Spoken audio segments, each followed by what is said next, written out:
Good morning to all. നമ്മൾ ഏത് ചാപ്റ്ററാണ് നോക്കിക്കൊണ്ടിരിക്കുന്നത്? നോൺ മെറ്റൽസ് ആണല്ലേ. അപ്പോ നോൺ മെറ്റലിലെ അവസാനത്തെ എലിമെന്റ്സിനെ കുറിച്ചാണ് നമ്മൾ ഇന്ന് പരിചയപ്പെടാൻ വേണ്ടി പോകുന്നത്. ഇതിനു മുമ്പ് നമ്മൾ ഏതൊക്കെ എലിമെന്റ്സ് ആയിരുന്നു പരിചയപ്പെട്ടത്? ഹൈഡ്രജൻ, ഓക്സിജൻ, നൈട്രജൻ അല്ലേ. ഇന്ന് നമ്മൾ വേറൊരു എലിമെന്റിനെ കൂടി പരിചയപ്പെടും. നിങ്ങൾ എല്ലാവരും ബ്ലീച്ചിങ് പൗഡർ കണ്ടിട്ടുണ്ടോ? എവിടെയാണോ നിങ്ങൾ കണ്ടിരിക്കുന്നത്? വീട് വൃത്തിയാക്കുന്ന സമയങ്ങളില് നമ്മൾ ബ്ലീച്ചിങ് പൗഡർ കണ്ടിട്ടുണ്ട് അല്ലേ. അതുപോലെ തന്നെ ചില സമയങ്ങളിൽ ടാപ്പ് വാട്ടർ തുറക്കുമ്പോ നമുക്കൊരു പ്രത്യേകതരം മണം വരും കാണാറുണ്ട്. ഭയങ്കര ഇറിറ്റേറ്റിംഗ് ആയിട്ടുള്ള ഒരു സ്മെല്ല്. കാരണം എന്താണ്? നമ്മൾ ചിലപ്പോ പറയാറുണ്ട് അല്ലെ, എന്താണ് ക്ലോറിൻ വാട്ടർ, ക്ലോറിന്റെ എമൗണ്ട് കുറച്ച് കൂടുതലാണെന്നല്ലേ. അപ്പൊ നമുക്കറിയാം, വാട്ടറിന്റെ പ്യൂരിഫിക്കേഷൻ പ്രോസസ്സിന് ഉപയോഗിക്കുന്ന ഒരു സംഭവമാണ് ബ്ലീച്ചിങ് പൗഡർ എന്ന് പറയുന്നത്. നിങ്ങൾ എല്ലാവരും കണ്ടിട്ടുണ്ടാവും വെളുത്ത നിറത്തിലുള്ള ഈ ബ്ലീച്ചിങ് പൗഡർ. അതൊന്ന് വീട്ടിലുണ്ടെങ്കിൽ ഒന്ന് ഇടയ്ക്കൊന്ന് തുറന്നു നോക്കിയാൽ മതി, മണക്കേണ്ട ആവശ്യമില്ല. അപ്പോഴത്തേക്കും നിങ്ങൾക്ക് അതിന്റെ മണം അറിയാൻ വേണ്ടി പറ്റും. ഹൈലി പഞ്ചിങ് ഇറിറ്റേറ്റിംഗ് സ്മെല്ലാണ് എന്തിനുള്ളത്? ക്ലോറിനുള്ളത്. അപ്പൊ നമ്മൾ ഇന്ന് പരിചയപ്പെടുന്നു, കൂടുതൽ കാര്യങ്ങൾ അറിയാൻ ശ്രമിക്കുന്നു. എന്തിനെ കുറിച്ചാണ്? ക്ലോറിനെ കുറിച്ച് തന്നെയാണ്. ഓക്കെ, ഈ ക്ലോറിൻ കണ്ടുപിടിച്ച ശാസ്ത്രജ്ഞൻ ആരാണെന്ന് അറിയാമോ? വില്യം ഷീലർ എന്ന് പറയുന്ന സയന്റിസ്റ്റ് ആണ് ക്ലോറിൻ എന്ന് പറയുന്ന എലമെന്റിനെ ആദ്യമായിട്ട് കണ്ടെത്തുന്നത്.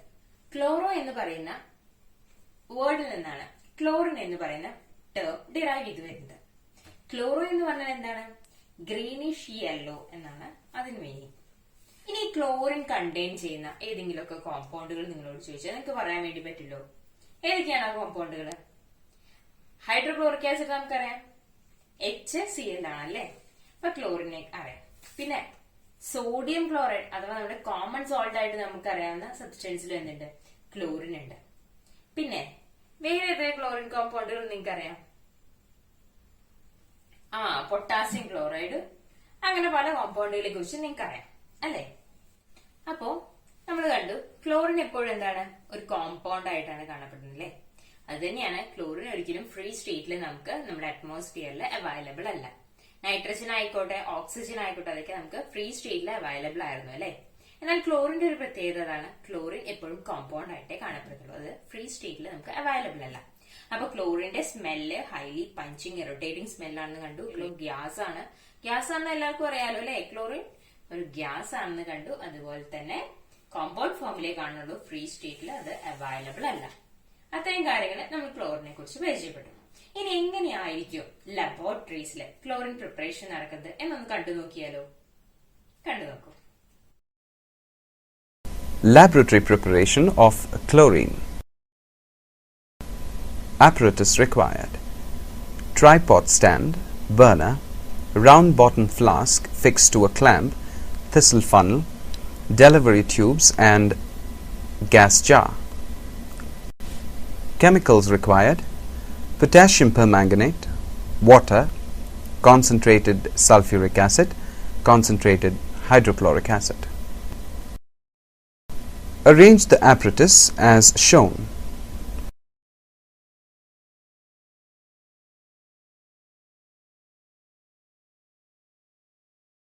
Add a few drops of concentrated hydrochloric acid to the potassium permanganate solution through the thistle funnel.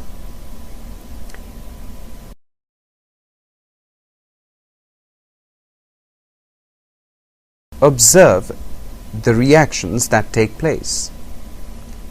2KMnO4 plus 16HCl gives 2KCl plus 2MnCl2 plus 8H2O plus 5Cl2.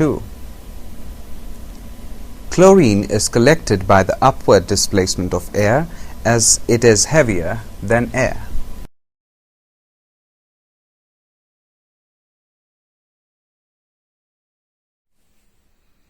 അപ്പൊ നമ്മള് എക്സ്പെരിമെന്റിൽ എന്തായിരുന്നു കണ്ടേ? KMnO4 ആണ്, അഥവാ പൊട്ടാസ്യം പെർമാംഗനേറ്റ് ആയിരുന്നു ആദ്യത്തെ ഒരു rooted ഫ്ലാസ്കിൽ എടുത്തിട്ടുണ്ടായിരുന്നു അല്ലെ. അത് നമ്മൾ എന്ത് ചെയ്തു? നല്ല പോലെ ചൂടാക്കണം. എന്തുകൂടി അതിലേക്ക് ആഡ് ചെയ്തിട്ടുണ്ടായിരുന്നു? കോൺസെൻട്രേറ്റഡ് ആയിട്ടുള്ള ഹൈഡ്രോക്ലോറിക് ആസിഡും ആഡ് ചെയ്തു അല്ലെ. ഇത് രണ്ടും ചേർന്നപ്പോ അവിടെ നമുക്ക് 2 ബീക്കറിലൂടെ കടന്നു പോയതിനു ശേഷമാണ്, പാസ് ചെയ്തതിന് ശേഷമാണ് അല്ലെ നമ്മൾ ക്ലോറിൻ കളക്ട് ചെയ്തിരുന്നത്. ഏതൊക്കെയായിരുന്നു 2 ബീക്കേഴ്സിലെടുത്ത സബ്സ്റ്റൻസ്? ഒന്ന് കോൺസെൻട്രേറ്റഡ് സൾഫ്യൂരിക് ആസിഡ് ആയിരുന്നു, പിന്നെ ഒന്നെന്ന് പറയുന്നത് വാട്ടർ ആയിരുന്നു. എന്തിനു വേണ്ടിയിട്ടായിരിക്കും 2 സബ്സ്റ്റൻസ് 2 ബീക്കറിലെടുത്ത, ഒരു ബീക്കറിലെ വാട്ടറും ഒരു ബീക്കറില് സൾഫ്യൂരിക് ആസിഡും എടുത്തതിലൂടെ ഈ പ്രൊഡക്ട്സിനെ പാസ് ചെയ്തിട്ടുണ്ടാവുക? അതിനുശേഷം നമുക്ക് പ്യുവർ സ്റ്റേറ്റിലുള്ള ക്ലോറിൻ കിട്ടിയിട്ടുണ്ടാവുക. നമുക്കൊന്ന് അതെങ്ങനെയായിരിക്കും എന്നൊന്ന് കണ്ടു നോക്കാം അല്ലെ. അതിനു മുന്നേ എങ്ങനെയായിരുന്നു നമ്മൾ പ്രിപ്പയർ ചെയ്തതെന്നുള്ളതിന്റെ ഒരു കെമിക്കൽ ഫോമുല നമുക്ക് എഴുതേണ്ടതായിട്ടുണ്ട് അല്ലെ. അതെങ്ങനെയായിരുന്നു? എന്തൊക്കെയാ നമ്മൾ എടുത്ത സബ്സ്റ്റൻസ്? KMnO4 ആയിരുന്നു എടുത്തത് അല്ലെ. ഏതായിരുന്നു നമ്മൾ എടുത്തത്? KMnO4 ആയിരുന്നു അല്ലെ. Potassium permanganate. പൊട്ടാസ്യം പെർമാംഗനേറ്റിലേക്ക് നമ്മൾ എന്ത് ചേർത്തു? കോൺസെൻട്രേറ്റഡ് ആയിട്ടുള്ള HCl ആഡ് ചെയ്തു. അപ്പൊ നമുക്ക് പോസിബിൾ ആയിട്ട് കിട്ടുന്ന പ്രൊഡക്ട്സ് ഏതൊക്കെയാണെന്ന് നമുക്ക് നോക്കാം. അപ്പൊ നമ്മുടെ റിയാക്ടൻസ് ഏതൊക്കെയാണ്? KMnO4 ഉം HCl ഉം. ഇത് രണ്ടും റിയാക്ട് ചെയ്തിട്ട് നമുക്ക് പ്രൊഡക്ട്സ് കിട്ടി. എന്തൊക്കെയായിരുന്നു കിട്ടിയത്? KCl plus MnCl2 plus Cl2 plus H2. എന്തൊക്കെയായിരുന്നു നമ്മള് റിയാക്ടന്റ് നോക്കിയേ? KMnO4 ഉം HCl ഉം ചേർന്ന് പൊട്ടാസ്യം ക്ലോറൈഡും മാംഗനസ് ക്ലോറൈഡും വാട്ടറും HCl ഗ്യാസും നമുക്ക് കിട്ടി അല്ലെ. ഈ റിയാക്ഷനില് നമുക്ക് വേണ്ട സംഭവം ഏതാ? ഈ ക്ലോറിനെയാണ് കിട്ടേണ്ടത് അല്ലെ. ഈ ക്ലോറിനെ കിട്ടുന്നതിന് വേണ്ടിയിട്ടാണ് നമ്മുടെ പിക്ചറിൽ കാണിച്ച പോലെ 2 ബീക്കറിലെടുത്ത, ഒരു ബീക്കറിലെ വാട്ടറും ഒരു ബീക്കറില് H2SO4 എടുത്തതിലൂടെ പാസ് ചെയ്യുന്നത്. ആദ്യം പാസ് ചെയ്ത് ഏതിലൂടെയാണ്? വാട്ടറിലൂടെയാണ്. വാട്ടറിലൂടെ പാസ് ചെയ്യാനുള്ള കാരണം എന്തായിരിക്കും? നമ്മൾ എടുക്കുന്ന സബ്സ്റ്റൻസില് ഏതെങ്കിലും രീതിയിലുള്ള അഥവാ ഹൈഡ്രോക്ലോറിക് ആസിഡ് കൂടുതൽ ഉണ്ടാവുകയാണ് വിചാരിക്കുക. അഥവാ നമ്മളെ റിയാക്ടന്റിലുള്ള ഹൈഡ്രോക്ലോറിക് ആസിഡ് നമ്മുടെ പ്രൊഡക്റ്റിന്റെ കൂടെ വരികയാണെങ്കിൽ അതിനെ റിമൂവ് ചെയ്യുന്നതിന് വേണ്ടിയിട്ടാണ് നമ്മൾ എന്ത് ചെയ്യേണ്ടത്? വാട്ടറിലൂടെ അതിനെ പാസ് ചെയ്തു പോകുന്നത്. അതായത് നമ്മുടെ പ്രൊഡക്റ്റ് ആയിട്ട് ഫോം ചെയ്യുന്ന ക്ലോറിന്റെ കൂടെ ഹൈഡ്രോക്ലോറിക് ആസിഡിന്റെ കണ്ടന്റ് ഉണ്ടെങ്കിൽ അതിനെ റിമൂവ് ചെയ്യുന്നതിന് വേണ്ടിയിട്ടാണ് നമ്മൾ വാട്ടറിലൂടെ പാസ് ചെയ്യുന്നത്. ഓക്കെ, അതിനുശേഷം ആ സംഭവത്തിന് അവിടെ നിന്ന് കിട്ടുന്ന പ്രൊഡക്റ്റ് നമ്മൾ വീണ്ടും സൾഫ്യൂരിക് ആസിഡിലേക്ക് കടത്തിവിടും. ഓൾറെഡി വാട്ടറിലൂടെ കടന്നു പോയത് കൊണ്ട് തന്നെ ക്ലോറിനോട് കൂടി മോയിസ്ചർ കണ്ടന്റ് ഉണ്ടായിരിക്കും. ഈ മോയിസ്ചർ കണ്ടന്റിനെ റിമൂവ് ചെയ്യുന്നതിന് വേണ്ടിയിട്ടാണ് എന്ത് ചേർക്കുന്നത്? സൾഫ്യൂരിക് ആസിഡിലൂടെ ഇതിനെ കടത്തിവിടുന്നത്. അപ്പൊ നമുക്ക് ഏറ്റവും അവസാനത്തെ ജാറില് നമുക്ക് ക്ലോറിനെ കിട്ടും. അപ്പോ ക്ലോറിന്റെ പ്രിപ്പറേഷൻ പ്രോസസ്സില് സൾഫ്യൂരിക് ആസിഡിന്റെയും വാട്ടറിന്റെയും ഇമ്പോർട്ടൻസ് എന്താ നിങ്ങൾക്ക് ഇപ്പൊ മനസ്സിലായി കാണുമല്ലോ. ക്ലോറിൻ നമുക്ക് പ്യുവർ ഫോമില് കിട്ടുന്നതിന് വേണ്ടിയിട്ട് അതിലുള്ള കണ്ടാമിനൻസ് ആയിട്ടുള്ള അല്ലെങ്കിൽ അൺവാണ്ടഡ് പ്രൊഡക്ട്സിനെ റിമൂവ് ചെയ്യുന്നതിന് വേണ്ടിയിട്ടാണ് നമ്മൾ എന്ത് യൂസ് ചെയ്യുന്നത്? സൾഫ്യൂരിക് ആസിഡും വാട്ടറും യൂസ് ചെയ്തത്. ഓക്കെ, അങ്ങനെയാണെങ്കിൽ ക്ലോറിൻ എന്ന് പറയുന്നത് ഒരു കളർലെസ് ആയിട്ടുള്ള ഗ്യാസ് ആണ്. അതുപോലെ തന്നെ അതില് ഹൈലി റൊട്ടേറ്റിംഗ് പഞ്ചന്റ് സ്മെല്ലാണ് അതിനുള്ളത്. അതിന്റെ ഡെൻസിറ്റി എന്ന് പറയുന്നത് എയറിന്റെ ഡെൻസിറ്റിയേക്കാൾ കൂടുതലുമാണ്. ഓക്കെ, ഇത്രയുമാണ് എന്തിന്റെ പ്രോപ്പർട്ടി? ക്ലോറിന്റെ പ്രോപ്പർട്ടീസ് ആയിട്ട് നമുക്ക് പറയാനുള്ളത്, അഥവാ ക്ലോറിന്റെ ക്വാളിറ്റീസ് ആയിട്ട് നമുക്ക് പറയുന്നത്. ഫസ്റ്റ് വേൾഡ് വാറിന്റെ സമയത്ത് ക്ലോറിൻ യൂസ് ചെയ്തിരുന്നത് ഒരു കെമിക്കൽ വെപ്പൺ ആയിട്ടാണ്. അതായത് കെമിക്കൽ വെപ്പൺ ആയിട്ട് യൂസ് ചെയ്യാന്ന് പറയുമ്പോൾ നമുക്കറിയാം എത്രത്തോളം ഇറിറ്റേറ്റിംഗ് സ്മെല്ലാണ് ക്ലോറിൻ ഉണ്ടാകുന്നത് അല്ലെ. അപ്പോ അറ്റ്മോസ്ഫിയറിലുള്ള ക്ലോറിന്റെ കണ്ടന്റ് കൂടുമ്പോൾ എന്താവും സംഭവിക്കുന്നുണ്ടാവുക? അത് നമ്മള് ഓക്സിജൻ ഡിമാൻഡ് ചെയ്യുന്നേക്കാളും കൂടുതൽ ക്ലോറിൻ നമ്മുടെ ഉള്ളിലേക്ക് എൻട്രി ആവുന്നു. അതോടുകൂടി നമ്മള് മരണത്തിന് വരെ കാരണമാകും. അപ്പോ ഒരു ലിമിറ്റിൽ കൂടെയുള്ള ക്ലോറിന്റെ ഇൻഹേലിംഗ് നമുക്ക് ഡെത്ത് കോസ് ചെയ്യുന്നുണ്ട്. ഓക്കെ, അപ്പോ അതുകൊണ്ടാണ് കെമിക്കൽ വെപ്പണായിട്ട് ഫസ്റ്റ് വേൾഡ് വാറില് ക്ലോറിൻ ഉപയോഗിക്കുന്നത്. പക്ഷെ ഇന്ന് നമ്മൾ എന്തിനു വേണ്ടിയിട്ടാണ് ക്ലോറിൻ യൂസ് ചെയ്യുന്നത്? ഏറ്റവും ആദ്യം നമ്മൾ കണ്ടതാണ് ഏതായിരുന്നു? ബ്ലീച്ചിങ് പ്രോസസ്സിന്റെ ബ്ലീച്ചിങ് പൗഡറിന്റെ കേസ് അല്ലെ. അതായത് ഡിസിൻഫെക്ടന്റ് ആയിട്ടും ക്ലീനിങ് ഏജന്റ് ആയിട്ടും ഒക്കെ എന്ത് ഉപയോഗിക്കുന്നുണ്ട്? ക്ലോറിൻ ഉപയോഗപ്പെടുത്തുന്നുണ്ട്. അതിന് പുറമെ തന്നെ ബ്ലീച്ചിങ് പർപ്പസസിന് വേണ്ടി, ബ്ലീച്ച് ചെയ്യാൻ പറഞ്ഞാൽ നമ്മുടെ തുണികളുടെ നിറം, അതായത് കറകൾ ഉണ്ടെങ്കിൽ അതൊക്കെ ബ്ലീച്ച് ചെയ്ത് കളയുന്നതിന് വേണ്ടിയിട്ട് ക്ലോറിൻ ഉപയോഗപ്പെടുത്തുന്നുണ്ട്. അതുപോലെ വാട്ടർ പ്യൂരിഫിക്കേഷന്റെ പ്രോസസ്സിങ്ങിനും നമ്മൾ എന്തുപയോഗിക്കുന്നുണ്ട്? ക്ലോറിൻ ഉപയോഗപ്പെടുന്നുണ്ട്. അപ്പൊ എങ്ങനെയായിരിക്കും ഈ ബ്ലീച്ചിങ് പ്രോസസ്സ് ക്ലോറിൻ ചെയ്യുന്നതെന്നാണ് നമ്മൾ നോക്കുന്നത്. അപ്പോ ബ്ലീച്ചിങ് ആക്ഷൻ ഓഫ് ക്ലോറിൻ എങ്ങനെയാണ് നമുക്കിത് നോക്കാം. അതിന് വേണ്ടിയിട്ട് ടെക്സ്റ്റ് ബുക്കിൽ നമ്മൾ പറഞ്ഞു 2 ബീക്കേഴ്സ് എടുക്കുന്നു. ഡ്രൈ ആയിട്ടുള്ള ക്ലോറിനിലേക്ക് കളേർഡ് സബ്സ്റ്റൻസിനെ കൊണ്ടുവരികയാണ്. കുറച്ചു നേരം കഴിയുമ്പോൾ അത് എന്തായിട്ട് മാറുന്നു? അത് കളർലെസ് ആയിട്ട് മാറുന്നതായിട്ട് കണ്ടു. എന്തുകൊണ്ടായിരിക്കും അത് കളർലെസ് ആയിട്ട് മാറിയത്? അവിടെ ബ്ലീച്ചിങ് ആക്ഷൻ നടക്കുന്നുണ്ട്. അതെങ്ങനെയാണെന്ന് നമുക്ക് നോക്കാം. Okay, bleaching action of chlorine നമുക്ക് നോക്കാം. എങ്ങനെയാണെന്ന് വെച്ച് കഴിഞ്ഞാൽ നമ്മൾ എടുക്കുന്ന ക്ലോറിന് വാട്ടറുമായിട്ട് റിയാക്ട് ചെയ്ത് കഴിഞ്ഞാൽ അത് ഹൈപ്പോക്ലോറസ് ആസിഡും HCl ആയിട്ട് മാറും. എന്തൊക്കെയാണ്? ഹൈപ്പോക്ലോറസ് ആസിഡും HCl. ഹൈപ്പോക്ലോറസ് ആസിഡ് നമ്മൾ ഇതിനു മുന്നേ പരിചയപ്പെട്ടിട്ടുണ്ടായിരുന്നു. എങ്ങനെയായിരുന്നു? ഒരു H+ മാത്രം ഡൊണേറ്റ് ചെയ്യാൻ വേണ്ടി പറ്റുന്ന ആസിഡ്സിന്റെ കേസസിലല്ലേ നമ്മള് എന്ത് പഠിച്ചിട്ടുണ്ട്? ഹൈപ്പോക്ലോറസ് ആസിഡിനെ പരിചയപ്പെട്ടിട്ടുണ്ടായിരുന്നു. അപ്പൊ ഹൈപ്പോക്ലോറസ് ആസിഡ് എങ്ങനെ ഉണ്ടാവുന്നത് നോക്കിയേ. ക്ലോറിനും വാട്ടറും കമ്പൈൻ ചെയ്യുമ്പോൾ ഹൈപ്പോക്ലോറസ് ആസിഡും ഹൈഡ്രോക്ലോറിക് ആസിഡും ഉണ്ടാവും. ഈ ഹൈപ്പോക്ലോറിക് ആസിഡ് എഗെയിൻ ഡീകമ്പോസ് ചെയ്യും, അഥവാ അത് വീണ്ടും കമ്പോണൻസ് ആയിട്ട് മാറും. HClഉം ഓക്സിജനും. ബ്ലീച്ചിങ് ആക്ഷൻ ഓഫ് ക്ലോറിൻ ആണ് നമ്മൾ കണ്ടത്. പ്രധാനമായിട്ടുള്ള 2 സ്റ്റെപ്പിലൂടെയാണ് ബ്ലീച്ചിങ് പ്രോസസ്സിംഗ് നടക്കണമെന്ന് പറഞ്ഞു. എന്താണ്? ക്ലോറിനും വാട്ടറും കൂടി ചേർന്ന് ഹൈപ്പോക്ലോറസ് ആസിഡും ഹൈഡ്രോക്ലോറിക് ആസിഡും ഉണ്ടാകുന്നു. ഈ ഹൈപ്പോക്ലോറിക് ആസിഡ് എന്ന് പറയുന്നത് ഒരു അൺസ്റ്റേബിൾ കോമ്പൗണ്ട് ആണ്. അത് എഗെയിൻ ഡീകമ്പോസ് ചെയ്തിട്ട് ഹൈഡ്രോക്ലോറിക് ആസിഡും നീസന്റ് ഓക്സിജനുമായിട്ട് മാറും. ഈ നീസന്റ് ഓക്സിജൻ, ഇതുകൊണ്ട് തന്നെ ഇതൊരു ഓക്സിജൻ ഉണ്ടാവുന്നത് കൊണ്ട് തന്നെ ഇത് എന്താണ്? ഇതൊരു ഓക്സിഡൈസിങ് പ്രോസസ് ആണ്. അപ്പൊ ഇവിടെ ഡീകമ്പോസ് ചെയ്തിട്ടുണ്ടായിരുന്ന ഈ നീസന്റ് ഓക്സിജൻ, ഹൈപ്പോക്ലോറിക് ആസിഡ് ഡീകമ്പോസ് ചെയ്തിട്ടുണ്ടാകുന്ന ഈ നീസന്റ് ഓക്സിജൻ കളേർഡ് കോമ്പൗണ്ടുമായിട്ട് റിയാക്ട് ചെയ്തിട്ട് അത് എന്തായിട്ട് മാറും? കളർലെസ് ആക്കിയിട്ട് മാറ്റും.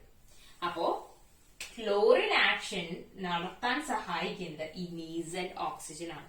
ഈ നീസന്റ് ഓക്സിജന്റെ പ്രിപ്പറേഷൻ നടത്തുന്നത് ആരാണ്? ക്ലോറിനും വാട്ടറും കൂടി ചേർന്നുണ്ടാകുന്ന ഹൈപ്പോക്ലോറസ് ആസിഡ് ഡീകമ്പോസ് ചെയ്യുന്നതിലൂടെയാണ് നീസന്റ് ഓക്സിജൻ ഉണ്ടാകുന്നത്. ഈ നീസന്റ് ഓക്സിജൻ ആണ് എന്ത് ചെയ്യുന്നത്? കളേർഡ് സബ്സ്റ്റൻസിനെ ഡീകളറൈസ് ചെയ്ത് പോകുന്നത്. അപ്പൊ ഇതാണ് ബ്ലീച്ചിങ് ആക്ഷൻ ഓഫ് ക്ലോറിൻ എന്ന് പറയുന്നത്. വളരെ ഇമ്പോർട്ടന്റ് ആയിട്ടുള്ള ഒന്നാണ് ബ്ലീച്ചിങ് ആക്ഷൻ ഓഫ് ക്ലോറിൻ എന്ന് പറയുന്നത്. അപ്പൊ ഓർത്ത് വെക്കുക, കളേർഡ് സബ്സ്റ്റൻസിനെ ഡീകളറൈസ് ചെയ്ത് ഹൈപ്പോക്ലോറസ് ആസിഡ് ഡീകമ്പോസ് ചെയ്തിട്ടുണ്ടാകുന്ന നീസന്റ് ഓക്സിജൻ ആണ്. നോർമലി നമ്മൾ ഓക്സിജൻ നിൽക്കാറ് O2 ഫോമിലാണ്. ഇത് സിംഗിൾ ആയിട്ടുള്ള ഒരു ഓക്സിജൻ നിൽക്കുന്നത് കൊണ്ടാണ് ഇതിനെ നീസന്റ് ഓക്സിജൻ എന്ന് പറയുന്നത്. ഇത് എപ്പോഴും ഇങ്ങനെയുള്ള ബ്രാക്കറ്റ്സിന്റെ ഉള്ളിൽ തന്നെ ഇൻഡിക്കേറ്റ് ചെയ്യണം. അത് മാറിപ്പോയത് പ്രത്യേകം ശ്രദ്ധിക്കണം. ഓക്കെ, അപ്പൊ നമ്മൾ കണ്ടു ബ്ലീച്ചിങ് ആക്ഷൻ കണ്ടു അല്ലെ. ഇപ്പൊ ഈ ബ്ലീച്ചിങ് ആക്ഷനിൽ നമ്മൾ പറഞ്ഞു ഹൈപ്പോക്ലോറസ് ആസിഡ് ആണ് ഡീകമ്പോസ് ചെയ്തിട്ടാണ് നീസന്റ് ഓക്സിജൻ ഉണ്ടാവണമെന്നല്ലേ. അപ്പൊ ഇതിലെ ഇമ്പോർട്ടന്റ് ആയിട്ടുള്ള ഒരു ഫാക്ടർ എന്ന് പറയുന്നത് ഇത് ഏതാണ്? വാട്ടർ ആണ്. വാട്ടറുമായിട്ടുള്ള ക്ലോറിന്റെ കോമ്പിനേഷൻ നടന്നാൽ മാത്രമേ ഹൈപ്പോക്ലോറസ് ആസിഡ് ഉണ്ടാവുന്നുള്ളൂ. ആ ഹൈപ്പോക്ലോറസ് ആസിഡ് ഉണ്ടായാൽ മാത്രമേ നമുക്ക് നീസന്റ് ഓക്സിജൻ ഉണ്ടാവുന്നുള്ളൂ. അപ്പൊ നോർമലി ക്ലോറിൻ ഫ്രീ സ്റ്റേറ്റിൽ അവൈലബിൾ അല്ല.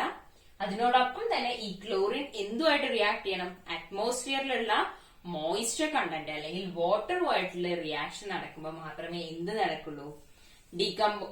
ഹൈപ്പോക്ലോറസ് ആസിഡിന്റെ ഫോർമേഷനും അതിനുശേഷം അതിന്റെ കണ്ടിന്യൂഷൻ ആയിട്ടുള്ള നീസന്റ് ഓക്സിജന്റെ പ്രിപ്പറേഷൻ നടക്കുന്നുള്ളൂ. അത് നടന്നാൽ മാത്രമേ എന്ത് നടക്കുള്ളൂ? ബ്ലീച്ചിങ് ആക്ഷൻ പോസിബിൾ ആവുള്ളൂ. അപ്പൊ ഇത്രയും കേസിൽ നിന്ന് നമ്മൾ ക്ലോറിന്റെ യൂസസ് എന്തൊക്കെയാണെന്ന് കിട്ടിയില്ലേ? എന്തൊക്കെയാണ്? ഒന്ന്, ബ്ലീച്ചിങ് പൗഡർ ഉണ്ടാക്കാൻ വേണ്ടി ഉപയോഗിക്കുന്നുണ്ട്. വാട്ടർ പ്യൂരിഫിക്കേഷന് വേണ്ടി നമ്മൾ ഉപയോഗിക്കുന്നുണ്ട്. അതുപോലെ തന്നെ ഡിസിൻഫെക്ടന്റ് ആയിട്ട് ഉപയോഗിക്കുന്നുണ്ട്. ക്ലോത്തിലെ സ്റ്റെയിൻസ് വല്ലതുണ്ടെങ്കിൽ അതിനെ റിമൂവ് ചെയ്യാൻ വേണ്ടി ഉപയോഗിക്കാം. ഇങ്ങനെയുള്ള കാര്യങ്ങളൊക്കെ ഫ്ലോറിന്റെ എന്തായിട്ട് കണ്ടു, യൂസസ് ആയിട്ട് കണ്ടു. എന്തൊക്കെയാണ് ക്ലോറിന്റെ പ്രോപ്പർട്ടീസ് പറഞ്ഞാൽ? It's A colourless gas, it's having A pungent smell and also it's denser than air. അത്രയാണ് ക്ലോറിന്റെ പ്രോപ്പർട്ടീസും അതിന്റെ യൂസസും കണ്ടത്. ഇനിയിപ്പോ നമ്മൾ പറഞ്ഞു ക്ലോറിൻ കണ്ടന്റ് ഉണ്ട്, ഒരു സബ്സ്റ്റൻസില് ക്ലോറിൻ കണ്ടന്റ് ഉണ്ട് എന്ന് നമ്മൾ എങ്ങനെയാ മനസ്സിലാക്കുന്നത് എന്നാണ് ഇനി നോക്കുന്നത്.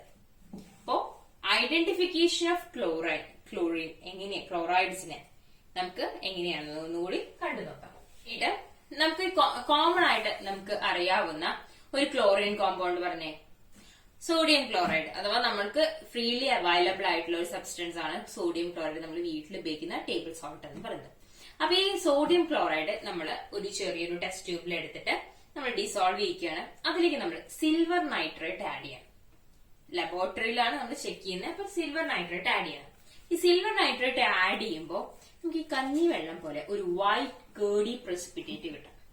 അപ്പോ ഏതൊക്കെ സബ്സ്റ്റൻസ് ആയിരുന്നു നമ്മൾ ആഡ് ചെയ്തിട്ടുണ്ടായിരുന്നത്? സോഡിയം ക്ലോറൈഡ് അഥവാ കോമൺ സോൾട്ടും സിൽവർ നൈട്രേറ്റും.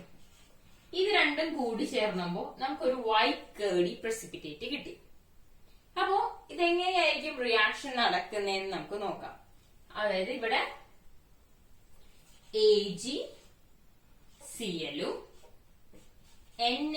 NaNO3 ആയിട്ടാണ് ഫോം ചെയ്യുന്നത്. AgCl ഉം NaNO3. ഈ AgClന്റെ പ്രസൻസ് ആണ് അവിടെ വൈറ്റ് കേർഡി പ്രസിപ്പിറ്റേറ്റിന് കാരണമാകുന്നത്. അപ്പൊ നമ്മൾ ക്ലോറൈഡ് അയണിന്റെ പ്രസൻസ് ഐഡന്റിഫൈ ചെയ്യുന്നതിന് വേണ്ടിയിട്ട് നമ്മൾ ചെയ്യുന്നത് ഇത്ര മാത്രമേ ഉള്ളൂ. ഏതാണോ സബ്സ്റ്റൻസ് ആ സബ്സ്റ്റൻസിന്റെ സൊല്യൂഷൻ എടുക്കണോ, ഏതാണോ സോൾട്ട്, ഇപ്പൊ സോഡിയം ക്ലോറൈഡ് ആയിക്കോട്ടെ പൊട്ടാസ്യം ക്ലോറൈഡ് ആയിക്കോട്ടെ, അതിന്റെ സോൾട്ട് സൊല്യൂഷനിലേക്ക് നമ്മൾ എന്താ ആഡ് ചെയ്ത് കൊടുക്കും? Silver nitrate. ഈ സബ്സ്റ്റൻസിന്റെ പ്രസൻസിൽ മാത്രമേ നമുക്ക് ക്ലോറിന്റെ ഐഡന്റിഫിക്കേഷൻ നടക്കുന്നുള്ളൂ. സിൽവർ നൈട്രേറ്റ് ആഡ് ചെയ്യുമ്പോൾ അത് എന്തായിട്ട് മാറും? സിൽവർ ക്ലോറൈഡ്സ് ഫോം ചെയ്യും. സിൽവർ ക്ലോറൈഡ്സ് ഫോം ചെയ്യുകയാണെങ്കിൽ അതിനൊരു വൈറ്റ് കേർഡി പ്രസിപ്പിറ്റേറ്റ് ആണ്. So white curdy precipitate ammonium ഹൈഡ്രോക്സൈഡിൽ ഡിസോൾവ് ആവുകയും ചെയ്യുന്നുണ്ട് എങ്കിൽ അതിനെയാണ് നമ്മൾ എന്ത് പറയുന്നത്? അവിടെ ക്ലോറിന്റെ പ്രസൻസ് ഉണ്ടെന്ന്. അപ്പൊ നമ്മൾ എങ്ങനെ അതിനെ ഡിഫൈൻ ചെയ്യുന്ന? Solution silver chloride solution is added, we get a white curdy precipitate and followed by the addition of ammonium hydroxide. The disappearance of white curdy precipitate is occurs, then there is the presence of chloride ion. Okay. അങ്ങനെ നമുക്ക് എന്ത് പറയാം? Ammonium silver nitrate സോൾട്ടിലേക്ക് add ചെയ്തിട്ട് white curdy precipitate വരികയും അതേ disappear ചെയ്യാണ് ammonium hydroxide add ചെയ്യുമ്പോഴെങ്കിൽ അത്തരത്തിലുള്ളതിനെ നമുക്ക് എന്ത് പറയാം? ക്ലോറൈഡ് അയൺസിന്റെ പ്രസൻസ് ഉണ്ടെന്ന് പറയാം. അപ്പോ ഈ റിയാക്ഷനിൽ ഒരു പ്രത്യേകം നോക്കിയേ, നമ്മൾ നോർമലി ഒരു റിയാക്ഷൻ കണ്ടായിരുന്നു, ഡിസ്പ്ലേസ്മെന്റ് റിയാക്ഷനിലെ നോർമൽ ഡിസ്പ്ലേസ്മെന്റ് റിയാക്ഷൻ എന്തായിരുന്നു? Mg+HCl എടുത്തു. അപ്പൊ നമുക്ക് MgCl2 ഉം H2 ഉം കിട്ടിയില്ലേ? അഥവാ ഹൈഡ്രജനെ റീപ്ലേസ് ചെയ്തിട്ട് മെഗ്നീഷ്യം വരണം എന്ന് പറഞ്ഞു അല്ലെ. എന്നാ ഇവിടെ നോക്കിയേ, ഇവർ എന്താ ചെയ്യുന്നേ? രണ്ടുപേരും അങ്ങോട്ടും ഇങ്ങോട്ടും മാറ്റാണല്ലേ. സോഡിയത്തിന്റെ പൊസിഷനിൽ ആര് കയറി? സിൽവർ കയറിയില്ലേ. അതുപോലെ തന്നെ സിൽവറിന്റെ പൊസിഷനിൽ സോഡിയം കയറി. അപ്പൊ ഇവിടെ നടക്കുന്നത് എന്തായിരിക്കും? ഒരു ഇന്റർചേഞ്ചിങ് ആണ് നടക്കുന്നത് അല്ലെ. നമുക്ക് കണ്ടാൽ തന്നെ അറിയാം, സോഡിയം ക്ലോറൈഡ് സിൽവർ നൈട്രേറ്റ് ചേർന്നിട്ട് സിൽവർ സോഡിയത്തെ മാറ്റി അവിടെ ഇരുന്നു, സിൽവറിനെ മാറ്റി സോഡിയം അവിടേക്ക് വന്നിരുന്നു അല്ലെ. അതായത് ഈ രണ്ട് എലമെന്റ്സും അങ്ങോട്ടും ഇങ്ങോട്ടും ഇന്റർചേഞ്ചിങ് നടക്കുന്നു അല്ലെ. അപ്പോ അങ്ങനെ ഇന്റർചേഞ്ചിങ് നടക്കുന്ന റിയാക്ഷൻസിനെയാണ് നമ്മള് ഡബിൾ ഡീകമ്പോസിഷൻ റിയാക്ഷൻ എന്ന് പറയുന്നത്. എന്താണ്? Double decomposition reaction. Double decomposition reaction എന്ന് പറഞ്ഞപ്പോൾ നമുക്ക് എങ്ങനെ ഡിഫൈൻ ചെയ്യാം? When to compounds R reacted with each other, they interchanging their ions to forming a new two products, then it is known as double decomposition reaction. ഇപ്പൊ നമ്മൾ സിൽവറും sodium ക്ലോറൈഡും silver നൈട്രേറ്റും ക്ലോറിന്റെ പ്രസൻസിനെ identify ചെയ്യുന്ന ഒരു കാര്യം നമ്മൾ കണ്ടു അല്ലെ. അതുപോലെ തന്നെ സൾഫ്യൂരിക് ആസിഡും ബേരിയം ക്ലോറൈഡും ആണ് നമ്മൾ എടുക്കുന്നതെന്ന് വിചാരിക്കാം. ഇത് രണ്ടും കൂടി റിയാക്ട് ചെയ്യുമ്പോൾ എങ്ങനെയായിരിക്കും ഡിസ്പ്ലേസ്മെന്റ് നടക്കുന്നുണ്ടാവുക? ഈ രണ്ട് എലമെന്റ്സും ആയിരിക്കും ഡിസ്പ്ലേസ്മെന്റ് നടക്കുന്നുണ്ടാവുക അല്ലെ. എന്തായിട്ട് മാറും? ഹൈഡ്രോക്ലോറിക് ആസിഡും ബേരിയം സൾഫേറ്റുമായിട്ട് മാറും അല്ലെ. ഇങ്ങനെ നടക്കുന്ന ഈ റിയാക്ഷനെയാണ് നമ്മള് എന്ത് പറഞ്ഞത്? ഡബിൾ ഡീകമ്പോസിഷൻ റിയാക്ഷൻ എന്ന് പറഞ്ഞത്. അപ്പോ ഇന്നത്തെ ക്ലാസ്സിൽ എന്തൊക്കെയാണ് നമ്മൾ കണ്ടത്? ക്ലോറിൻ എന്ന് പറയുന്ന ഒരു നോൺ മെറ്റൽസിന്റെ കുറച്ച് പ്രോപ്പർട്ടീസ് കണ്ടു, അതിന്റെ യൂസസ് കണ്ടു, അതിന്റെ പ്രിപ്പറേഷൻ എങ്ങനെയാന്ന് കണ്ടു, അവരുടെ ബ്ലീച്ചിങ് ആക്ഷൻ, ബ്ലീച്ചിങ് പേർപ്പസ് ആണ് ക്ലോറിന്റെ ഏറ്റവും ഇമ്പോർട്ടന്റ് ആയിട്ടുള്ള നമ്മൾ യൂസ് ചെയ്യുന്നത്. അതുപോലെ തന്നെ ഡിസിൻഫെക്ടന്റ് ആയിട്ട് യൂസ് ചെയ്യുന്നുണ്ട് പറഞ്ഞു. അതിന്റെ ബ്ലീച്ചിങ് ആക്ഷൻ എങ്ങനെയാണെന്ന് നമ്മൾ പരിചയപ്പെട്ടു. ഒരു സോൾട്ടില് അല്ലെങ്കിൽ ഒരു കോമ്പൗണ്ടില് എത്ര ക്ലോറിൻ പ്രസന്റഡ് ആണോ എന്ന് അറിയുന്നതിനുള്ള ഒരു എക്സ്പെരിമെന്റ് ലബോറട്ടറി മെത്തേഡ് നമ്മള് പരിചയപ്പെട്ടു അല്ലെ. അതില് ആ മെത്തേഡില് നമ്മൾ ആ റിയാക്ഷൻ നമ്മൾ എന്തെന്ന് മനസ്സിലാക്കി? ഡബിൾ ഡീകമ്പോസിഷൻ റിയാക്ഷൻ ആണ്. അതായത് ഒരു രണ്ട് കോമ്പൗണ്ട്സ് റിയാക്ട് ചെയ്യുമ്പോൾ അത് ഇന്റർചേഞ്ചിങ് ആണ്. അയോണുകളെ ഇന്റർചേഞ്ച് ചെയ്തിട്ട് അതെന്തായിട്ട് മാറുന്നു? വേറെ പുതിയ രണ്ട് പ്രൊഡക്റ്റ് ആയിട്ട് മാറുന്നു അല്ലെ. അത്തരത്തിലുള്ള റിയാക്ഷനുകളെ എന്ത് പറഞ്ഞു? ഡബിൾ ഡീകമ്പോസിഷൻ റിയാക്ഷൻസ് എന്നും പറഞ്ഞു അല്ലെ. അപ്പോ ഇവിടെ നമ്മുടെ നോൺ മെറ്റൽസ് എന്ന് പറയുന്ന ചാപ്റ്റർ അവസാനിക്കുകയാണ്. ഏതൊക്കെ നോൺ മെറ്റൽസിനെ നമ്മൾ പരിചയപ്പെട്ടു? ഏറ്റവും ആദ്യം ഹൈഡ്രജൻ, പിന്നെ നൈട്രജൻ, ഓക്സിജൻ, പിന്നെ ഏതായിരുന്നു? ക്ലോറിൻ അല്ലെ. ഇങ്ങനെ 4 നോൺ മെറ്റൽസിനെയാണ് നമ്മൾ പരിചയപ്പെട്ടത്. ആ 4 നോൺ മെറ്റൽസിന്റെ യൂസസും അതിന്റെ ബാക്കി കാര്യങ്ങളൊക്കെ പരിചയപ്പെട്ടു. ഇനി എന്തെങ്കിലും സംശയം ഈ ഭാഗമായിട്ടോ ഈ ചാപ്റ്ററുമായിട്ടോ ബന്ധപ്പെട്ടതുണ്ടെങ്കിൽ നിങ്ങൾ ചോദിക്കുക. Okay, bye, thank U.